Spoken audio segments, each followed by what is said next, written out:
నమస్కారం అండి, నేను మీ doctor Mithilashri, fertility specialist and laparoscopic surgeon.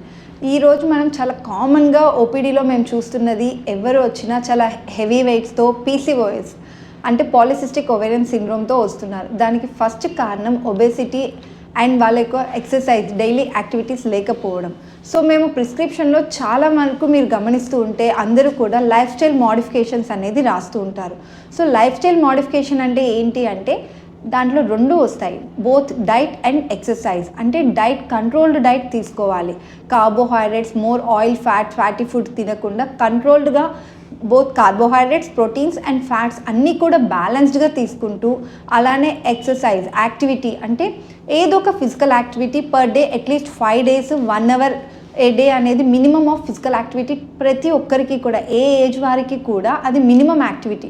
So ఆ రెండు మెయింటైన్ చేసినప్పుడు వాళ్ళ వెయిట్ అనేది మెయింటైన్ అవుతుంది. వెయిట్ మెయింటైన్ అయినప్పుడు హార్మోనల్ ఇంబ్యాలెన్స్ అనేది రావు. సో హార్మోనల్ ఇంబ్యాలెన్స్ వల్లనే ఇప్పుడు థైరాయిడ్ కానీ, డయాబెటీస్ కానీ, లేదా పీసీఓఎస్ ఆడవాళ్ళలో కానీ ఎక్కువగా చూస్తున్నాము. ఫ్రమ్ స్కూల్కి వెళ్ళే పిల్లల దగ్గర నుంచి పెద్దవాళ్ళు 35-40 years వాళ్ళందరికీ కూడా మనం ఈ హార్మోనల్ అబ్నార్మాలిటీస్ అనేవి చూస్తుంటాము. సో వీటిలన్నిటినీ కంట్రోల్ చేసుకోవాలంటే చిన్నపిల్లలు ఫ్రమ్ స్కూల్ ఏజ్ నుంచి కూడా వాళ్ళకి డైట్ పైన awareness and importance of physical activity చెప్పడం వల్ల మాత్రమే వారి యొక్క next future health, not about the fertility, పిల్లల కోసం అనేది ఒకటే కాదు, వాళ్ళ యొక్క జనరల్ వెల్బీయింగ్కి కూడా ఉపయోగపడుతుంది. సో ప్రతి ఒక్కరికి కూడా వాళ్ళ లైఫ్ స్టైల్ మేనేజ్మెంట్ అనేది కౌన్సిల్ చేయడము, గైడ్ చేయడము ఫ్రమ్ చైల్డ్హుడ్, ఫ్రమ్ అడాలసెన్స్ దగ్గర నుంచి స్కూల్స్లో కానీ, కాలేజెస్లో కానీ, లేదు ఆఫీసెస్లో కానీ లైఫ్ స్టైల్ గురించి అవేర్నెస్ పెంచడం అనేది చాలా ముఖ్యం.